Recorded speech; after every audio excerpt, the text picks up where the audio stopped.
Making a true self-portrait. Is it the most accurate depiction of your face? A drawing of what you feel you look like? A painting of what you want to look like? Or a depiction of all those tiny little things that your waking mind doesn't even truly realize that they're yours? Maybe it's a little bit of all those things. This video might be a wee cringy for some, very egocentric, but for those of you that want to look at self-portraits and all their uncomfortable aspects, please come and join me. Totally isn't just an excuse to rant about my special interest and psychoanalyze myself into a marketable product. I just love money. I'm Subwell Black Sheep, having a soul? No sir, but today I'm going to lay my guts bare to depict myself in a light reflective of my lived experience, heavily inspired by Disco Elysium's art and narrative writing. Dude, I love Disco Elysium so much. Dude, I'm actually addicted. I need help. Portraits are one of the most common subjects of art. They tend to be busts, so that being the upper chest and everything above. It's a lot easier to draw than like some whole scene or a wacky pose, you know. So it's often seen in art studies and like commissions and just stuff that tends to not be complete pieces that stand alone often. So I never really cared for them. I always preferred scenes and narrative pieces that kind of told a story. Until I played Disco Elysium. Disco Elysium is a game where you follow along a detective that has lost his memory. He is strange, goofy, and has this weird DDLG type relationship with his necktie for some reason. Best part is he's the little girl. Anyway, you follow along this cop with no memory of his past as he tries to solve a lynching in a poor part of the city. The story is bursting with lore and characters. Each character is written to be a full person, a main character in their own right, to a story you'll often never see the full narrative to. This brings the world to life in a way that could only be described as irrevocably human. Each character has a portrait. These portraits teeter on abstract and realistic, in a way that often perfectly encapsulates the individual you're talking to. I'll do my best not to give any spoilers for the game. Clausia, a disco-dancing woman renting a room at the Whirling Rags. Her demeanor is chill and melancholic, despite her clear vices of drugs, alcohol, and the party scene. I feel her portrait shows this well. Her dark, apathetic eyes in contrast with this burnt yellow and sickly pale green. A once vibrant person worn down to a burnt husk.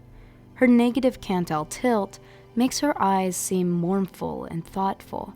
She fades into the background as if not even visually we are allowed to know who she truly is, fitting her personality and story well.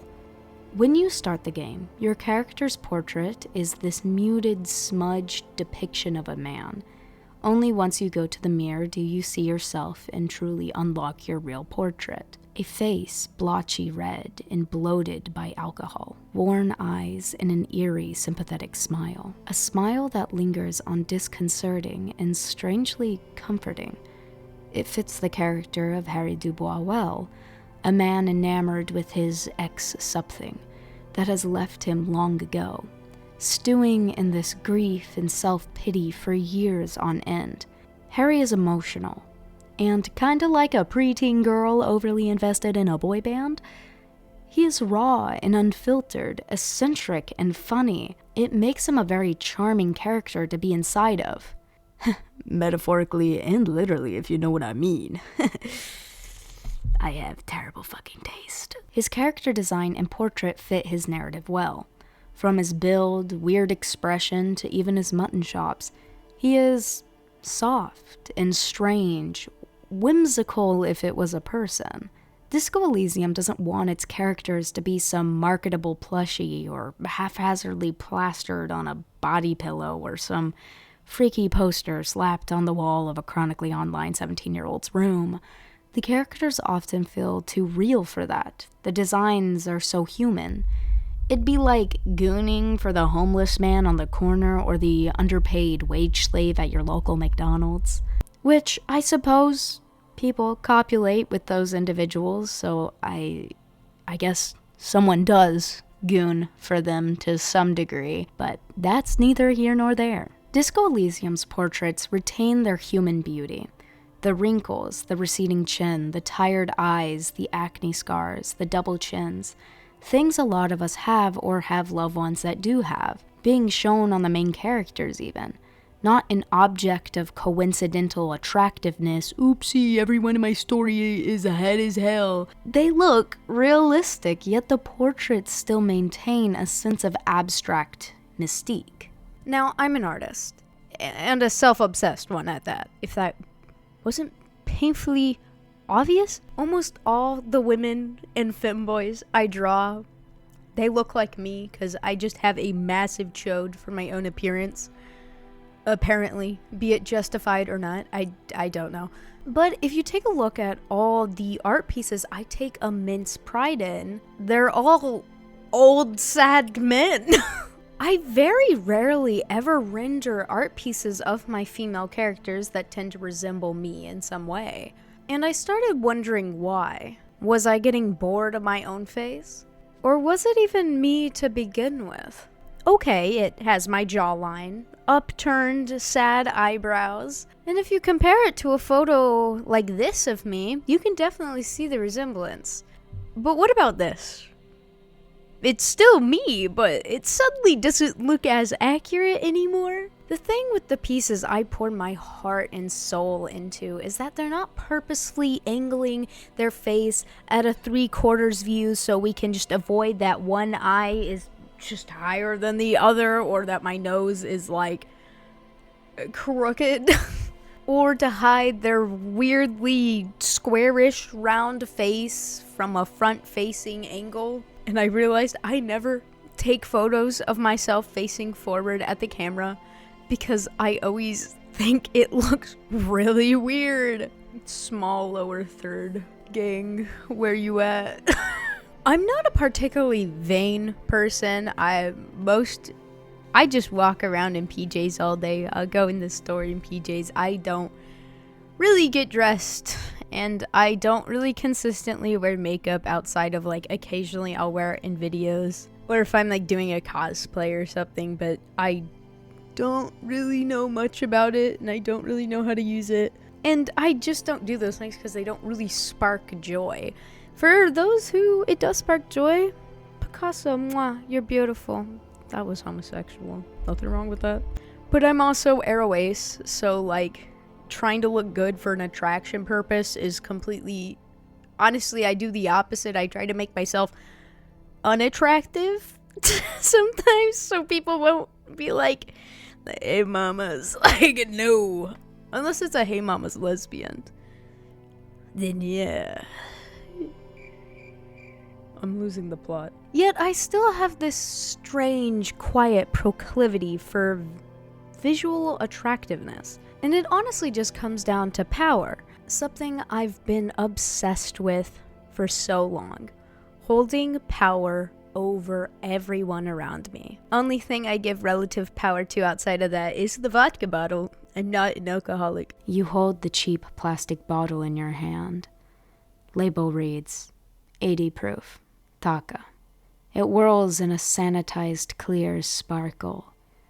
Alluring. You need this inside you bad. Spin off that cap and take a sip. You've earned it, champ. You've earned nothing. You haven't even finished the recording. This isn't my first time making a self-portrait out of inspiration from the Disco Elysium art style. I've made this one.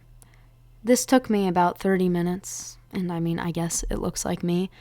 I posted it and it got a lot of responses back. And looking at the many comments I got on this versus the other art piece I made of the main characters, it was clear this self-portrait was far more popular than the art I actually put passion and love into. This piece was quickly put together and wholly soulless, devoid of who I actually am. This wasn't me. Disco Elysium portraits are flawed and broken. That's what makes them unique. But this wasn't really flawed or broken, just kind of looked like the edgy German twink I get compared to often. Well, at least when I don't have dark hair. My hair is normally light blonde or white, but I dyed it dark temporarily, so. Seeing the comments I got from this image fed my ego, and a part of me knew I drew this quite easy portrait for said purpose, so I could feel a little important. Hold on to this soft, innocent image of myself that feels empty, something to be filled metaphorically and physically within one's own interpretation and desire. I objectified myself to be a vase for another person, just so I could feel the value, so I could have something they wanted to hold over them. In the comments, I was compared to Dolores Day a lot. I like being compared to Dolores Day, and frankly, it was kind of my intention, just below my spoken thoughts, the divine innocence. A figure within Disco Elysium that represents the main character's ex. She is idealized and deified by Harry, given so much power over him. Merely reading her letter sends him into, well, I'm not going to spoil that part, but it's something else. The point is, she exists at the pinnacle of his own perception. He doesn't see a version of himself where she doesn't lord over him. A haunting reminder that he'll never have her again. But beyond symbolizing Harry's ex, Dolores Day in the actual lore was a woman who lived 300 years prior to the setting of the game. She was the first Innocence, which is like a saint.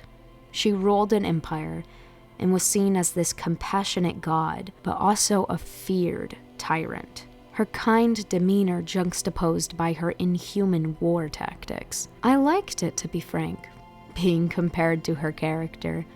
The idea of being unsullied, untouched, and seen as holy, while you got to watch some old sad man squabble around in his own filth.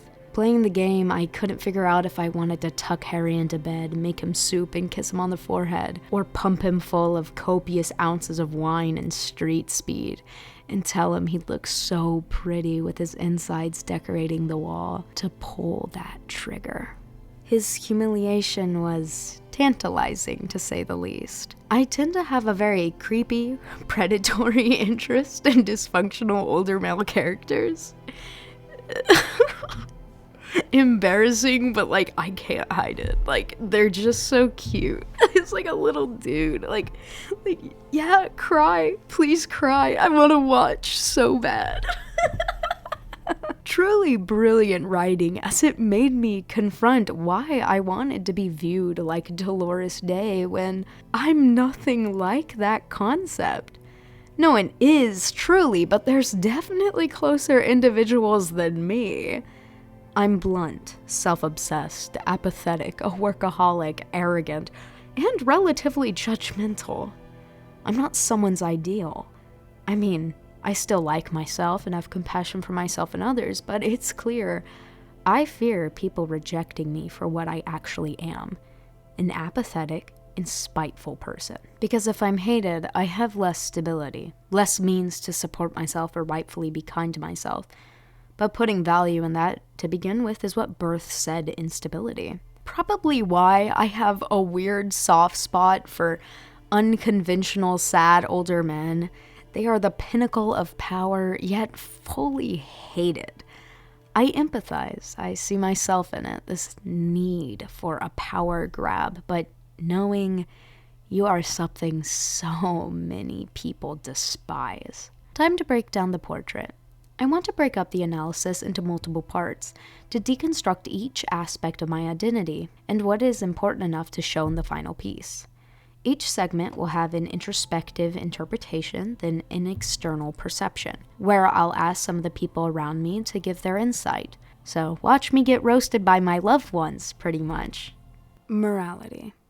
My sense of personal morality feels strong, but often contradictory to some people's perception of right and wrong. I hold a lot of compassion and understanding towards others, always wanting to understand the world through their eyes rather than purely my own, so they can be done justice, even if the individual is someone people would often consider unethical. I hold the same understanding standard to all. However, this doesn't keep me from being rather judgmental. My initial understanding is used to sum up situations to figure out if it is morally justified to pass judgment or not. If I find that it is, then I will be quite spiteful. However, I'm not particularly vindictive. I don't like revenge. If I'm talking to someone and I find their actions to be short-sighted or morally questionable, I will just tell them, often with little judgment and understanding diction, but I will be blunt about it. So, to my understanding of myself, in my morality, I conduct myself with authority and decisiveness. I tend to face moral dilemmas head-on and don't shy away from hard conversations, be them of my own moral failings or those of others. So, the aspects of my morality I want to bring into the piece through the perception of myself are these traits: authority, decisive, and blunt. I want to show this by making the portrait a front-facing view rather than 3/4. I tend to fall back on 3/4 view a lot in my art, as well as I take photos of myself almost only in 3/4 view. My proverbial good angle, I suppose. However, I don't think it will capture my personality as well, so I will be doing a front view. Now to see what my friends and family view it as. For my best friend I've known for 5 years, I think you are in between with leaning towards good, but that entirely depends on how you categorize ethics. By the general population's ethical standards, I think you lean a little towards bad, but those standards are bunk in my opinion, and people do not know what they're on about. You are ethical in the ways that count. You have your personal ethics and adhere to them, and often involves not hurting others. So, others' perception or not, that is why I personally view you as leaning towards ethically good. You tend to put a lot of weight and merit into your ethical standards as well, which is a good thing. Kind of like some creed to live by, if that makes sense. Next one is an online friend that I've known since I was 16. We were acquaintances for a long time. Within the last 3 years, we've gotten closer.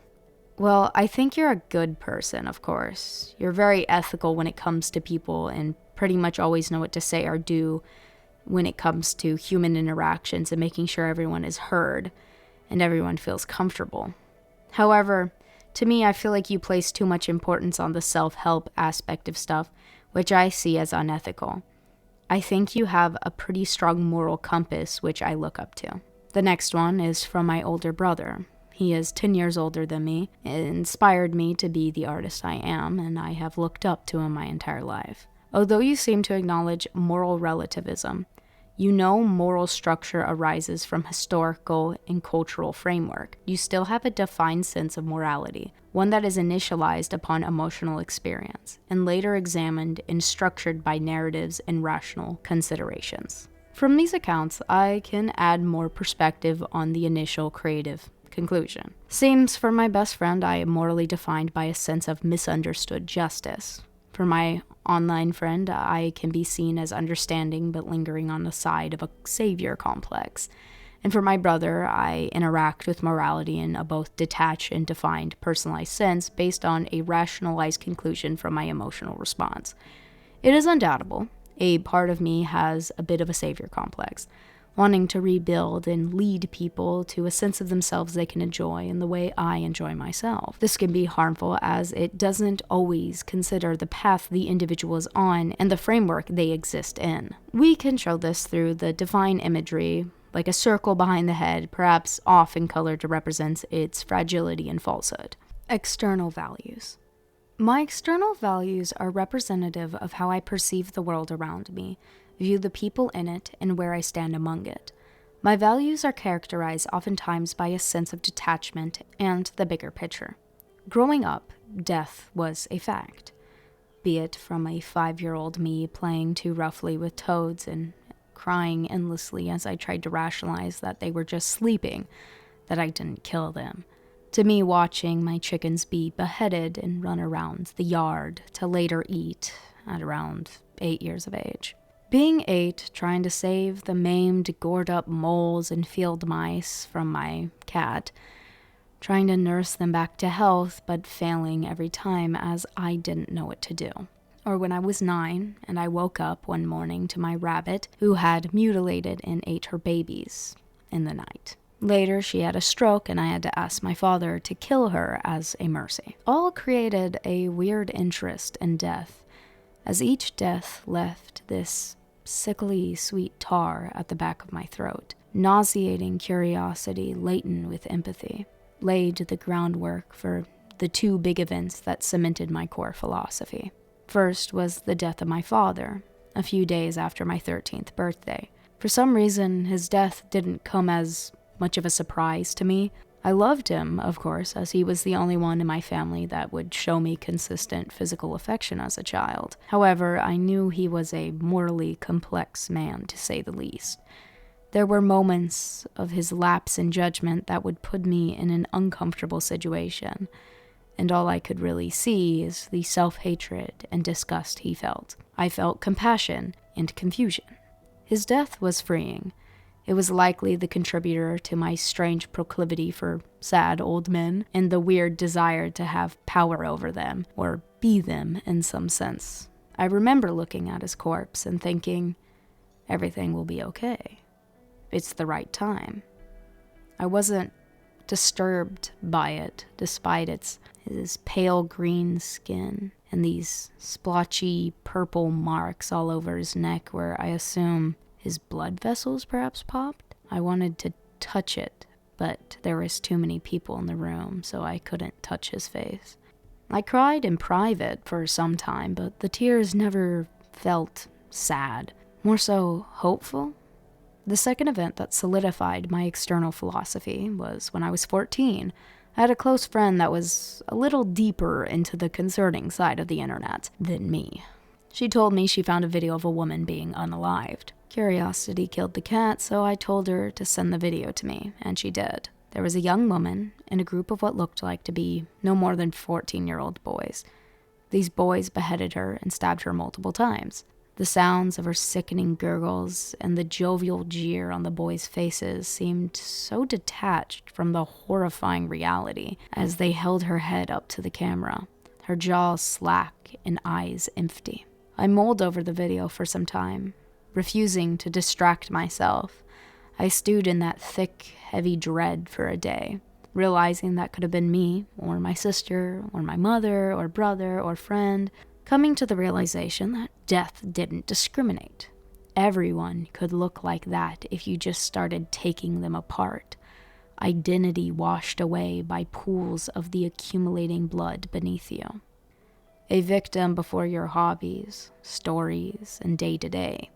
I started to think back to history, how brutality in the past decades was commonplace, how right now, this time in all of human history, we had been considerably less violent. Not that genocide or murder ceased to exist, but our removal from it was apparent. Go back 800 years, a public execution may have been commonplace, as to where now I see a beheading and I am reasonably horrified. I started to think about the people in the video. What led them to this outcome? The girl. Where did she live? Who was her family? Who were the killers to her? What was her favorite show growing up? What was her favorite snack she'd beg for passing by the bodega as a child? And these boys, what environment had they grown up in to make this dreadful action a manner to giggle at and joke over like it's merely a game on the play yard? And who were they before that? A child running out of an apartment to avoid being hit? Laughing at the street corner as a little kid with other neighbor boys? Talking about how they wanted to be a soccer player when they grew up? I felt compassion for both victim and perpetrators as I started to craft these narratives to reason with this reality. Finally, realized we humans have always been like this and always will be.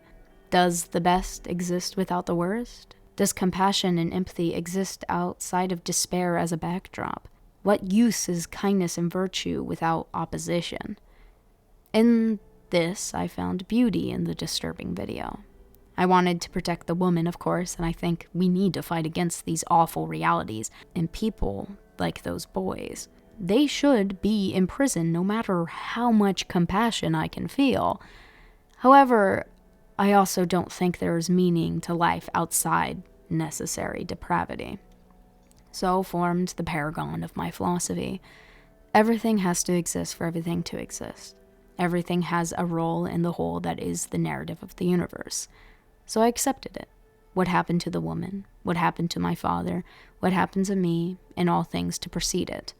Key aspects to show this in the portrait that are reflective of this core aspect of myself: dread, bigger picture thinking, and detachment. For the dread aspect, I think we can use a muted high contrast palette, so using a lot of black and white. As I view the world in a dark light, the background should reflect that. Detachment can be shown in the lack of expression. Now, time for the outside perspective. My best friend says, "You tend to perceive the world through the lens of the worst of it. You have a strange combination of complete apathy and profound care.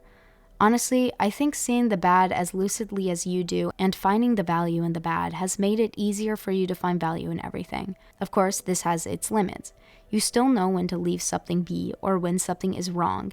You are not quiet about it whatsoever. At the same time, I've always known you to find the value in just about everything. Whether that be the thing itself, the way it impacts the world, or the way other people respond to the thing.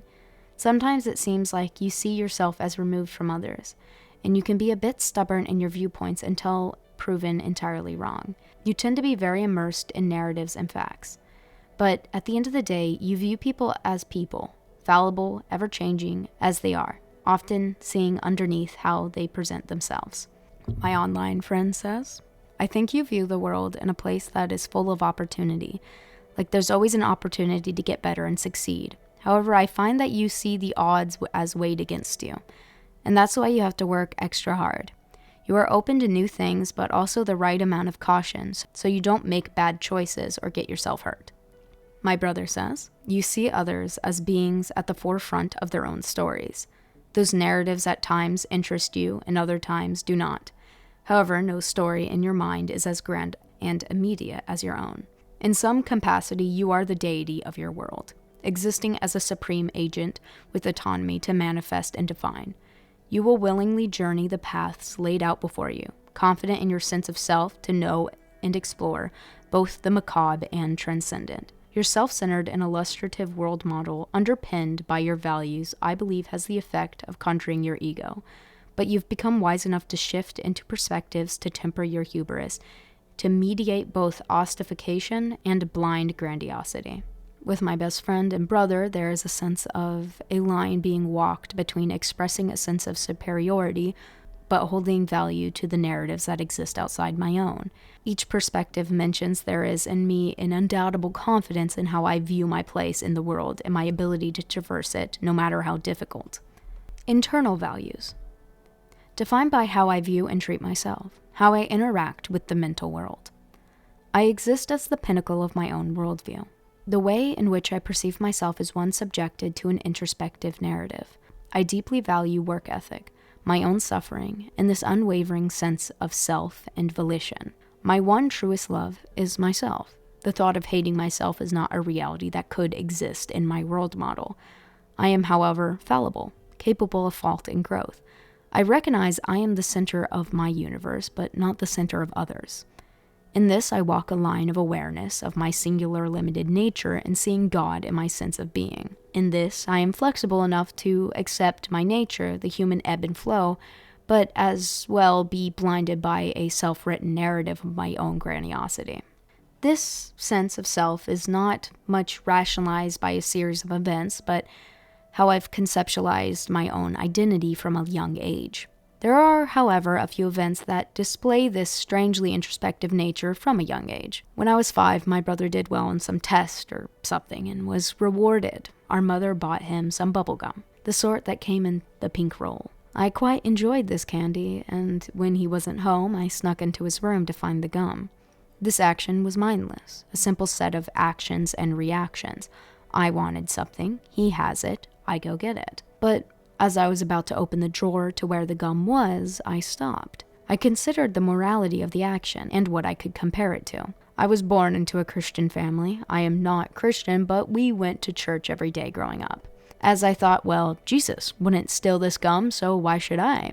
I have the ability to choose right now. I have full autonomy to make this choice for myself, to steal or not. Facing the realization of free will at 5 had me reeling and questioning what I identified myself as. As I realized in that moment, morality extended past this, that it was my choice to engage in. A thought that felt clear as day for some odd reason in that little humid room. I could be God if I wanted. I just merely make the choice. Now, naturally, I am not God. That is a crude misunderstanding of divinity, but I was 5. All I know was God was perfect. So coming to the revelation I had autonomy over my actions and a sense of self, I could choose to be similar to the value set I attributed to divinity. Baby's first introspective thought. On my 5th birthday, I went to the zoo. I dressed up as Indiana Jones. I loved him and wanted to be just like him. I had a full day of fun running around the zoo, whipping around my fake whip, jumping in glee at the tigers, lions, and cheetahs I was obsessed with. The day felt utterly joyous. But soon enough, it ended, and my parents strapped me into my car seat, and we headed home. I looked out the window, watching the zoo fade away, be replaced by trees streaming by. Right then I realized, wow, I'm 5 now. Time passed, and now I'm 5. Before I know it, I'm going to be 8. Then 13, 20. I'm going to be 40 one day. Time will just keep passing. I'll just keep getting older and older. I'll be Mom's age one day. That means she had a 5th birthday too. Just for some reason, I just realized, holy crap, me and my parents are the same thing at different points. Though silly, these 2 moments were where I really realized I was a fully conscious being, growing and changing and able to decide what I was through my choices, building the groundwork for the autonomy I'd give myself as a fuller person. I've always walked through life with an unwavering sense of self, and I think showing that in this piece it will be very important. I am quite open with who I am and what I am, to avoid vulnerability by callousing the vulnerability, but to also open up a space to know others and help others accept themselves for all aspects of who they are by leading by example. As you, the one watching this right now, there, are a beautifully nuanced individual, and if you don't see that, it's a travesty. It's like wearing a blindfold to a mountain range. I might find myself beautiful in every aspect, but I would find you just as beautiful. If there is anything that makes me uncomfortable, I have this intense need to consume it, overwhelm it, entirely to dominate it. So I will be brazenly open about all manners of who I am to be in control of the narrative.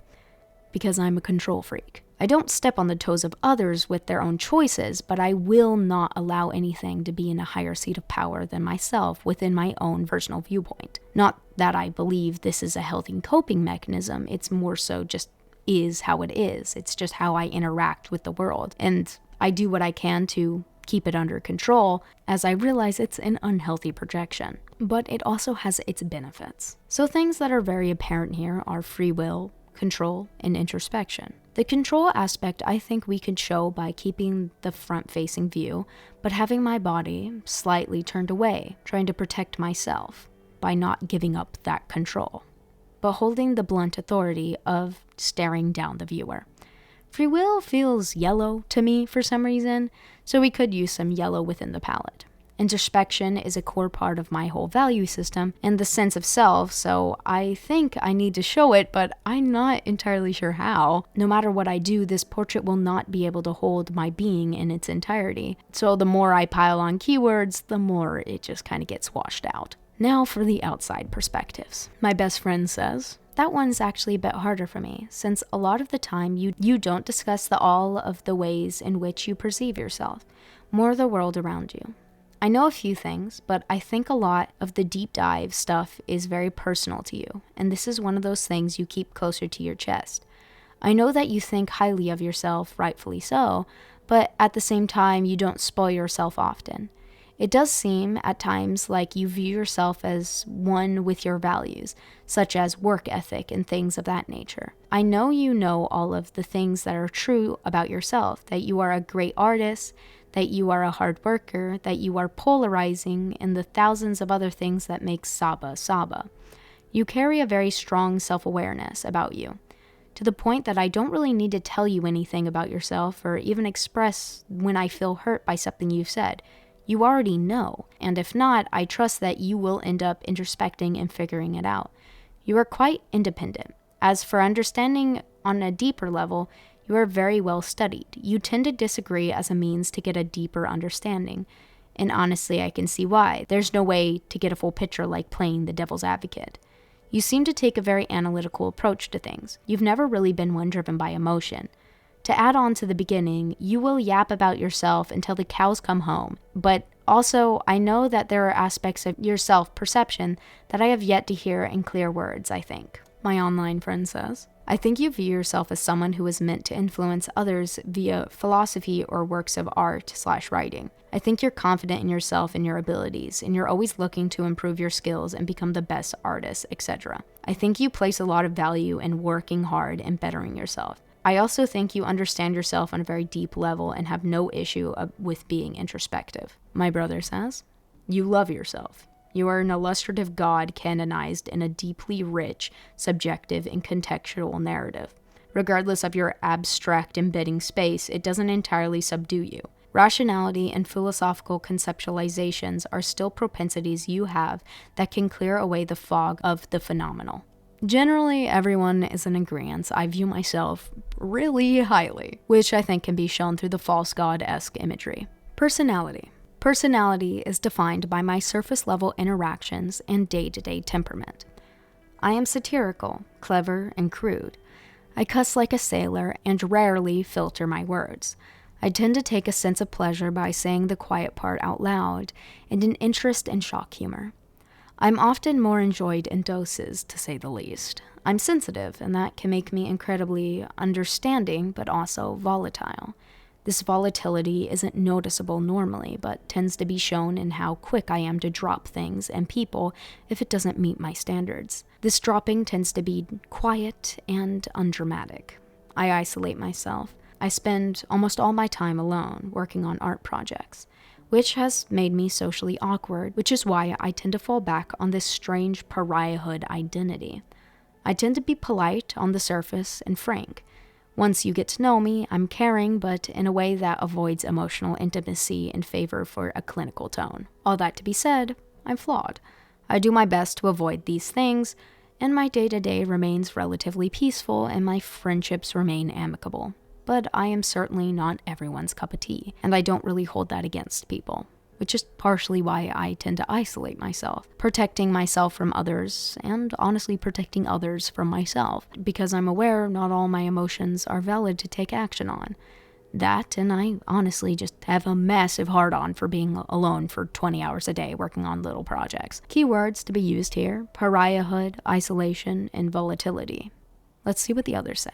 My best friend says, also a bit difficult for me because I think I've seen you through things no one else has, which leads me to have a different perception of you than the average person.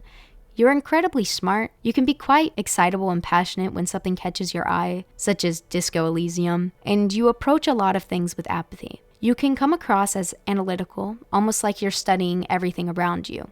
And you like to talk. You always have one thing or another to say. Another trait is skepticism, as you approach everything with some amount of caution before making a judgment about it, with all the information you can get. Online friend says, I think you're a very empathetic person, and you're adept in social situations.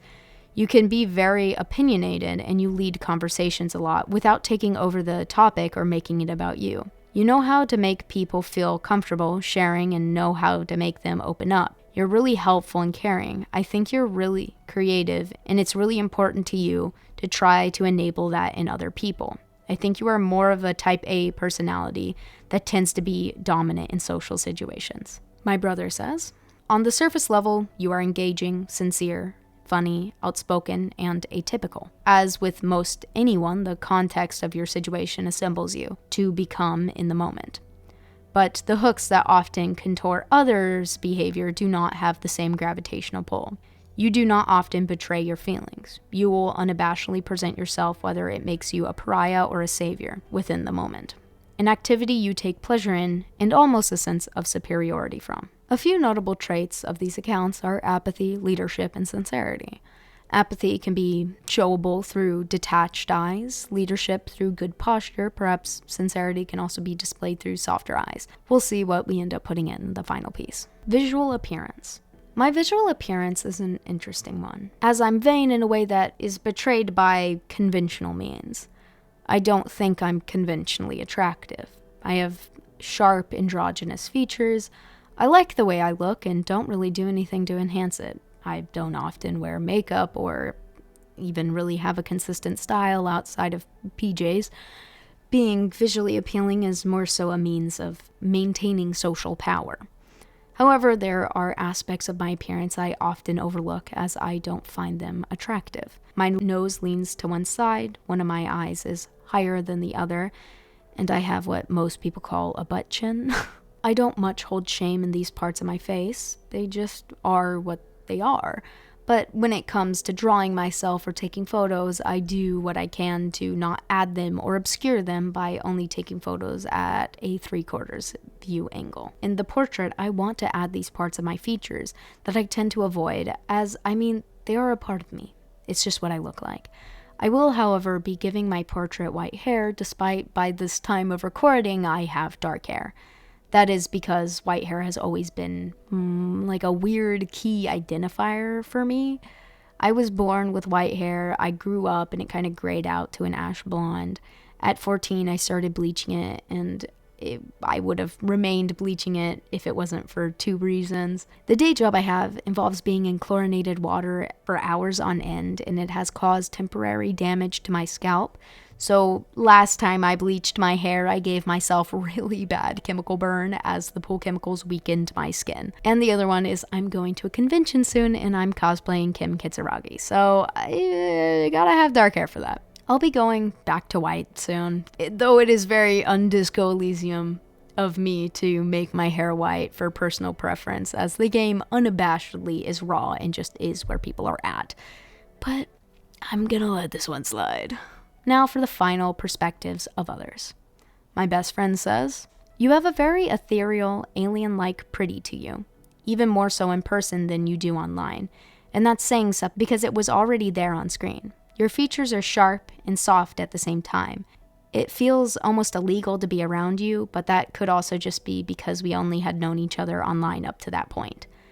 You carry yourself with confidence. I will genuinely have the pimp walk you did when you picked me up from the airport edged into my mind forever. You have moments where you are very goofy, kind of give frat bro vibes, but it also comes across as somewhat satirical rather than unsafe. I think it lends itself to the confidence." My online friend says, "I think you're cottagecore energy, but without the trad part.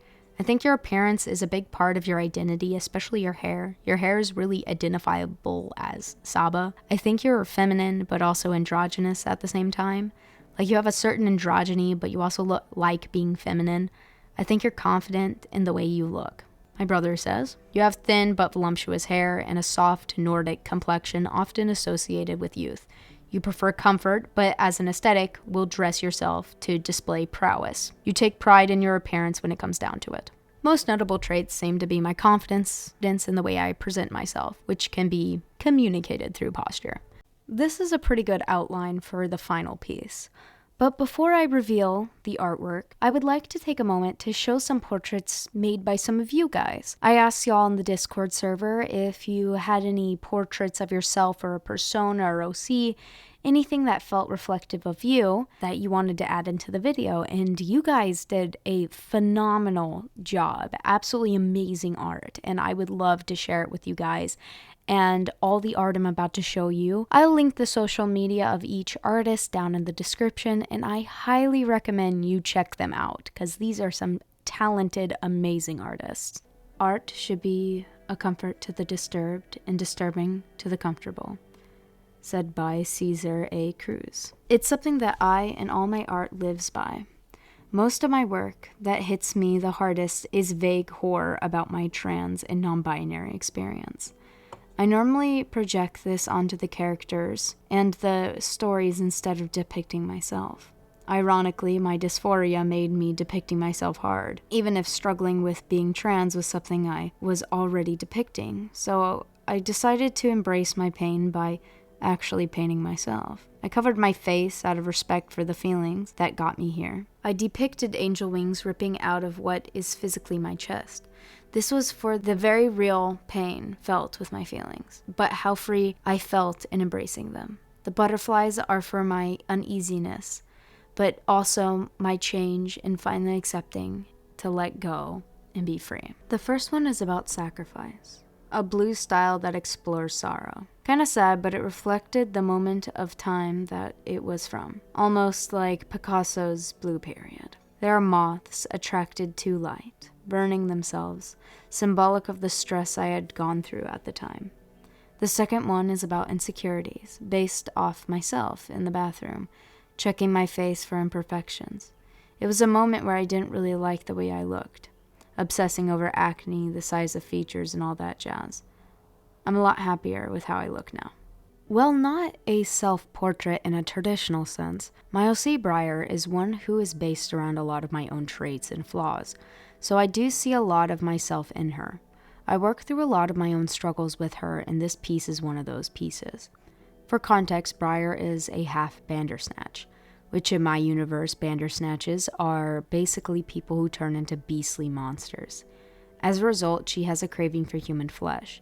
She's repulsed by the idea of it, but her body still craves it to the point it feels unbearable. The way she feels are heavily based on my own struggles of being a sex-repulsed asexual, while at the same time being hypersexual, and I use it as sort of a metaphor for those feelings. Now for the final reveal. Here it is, the portrait I ended up making. I mean, I'm gonna be real, I'm a little face blind, so I'm not even sure if it really looks like me, but hey, I tried. It feels like me, at least. I know Disco Elysium uses a lot more black line work in their portraits, but I mean, I tend to never touch black in paintings since I always worry it's gonna muddle the colors. So let me know what you think down in the comments. And I encourage you to make your own portrait, something that's really you. Ask some of your friends and family to tell you what they think of you and give it a try, and make sure to tag me and show me if you do. But that's all I have for today, folks. If you want to commission me, you can reach out to me on Discord, Instagram, and Blue Sky, all linked in the description in the link tree. But you got work tomorrow, or school, or rambling endlessly about yourself and your special interest. But as always, don't dream about wheat-based byproducts. Moi, je m'appelle Mademoiselle Noire, et qu'on va pour la voix,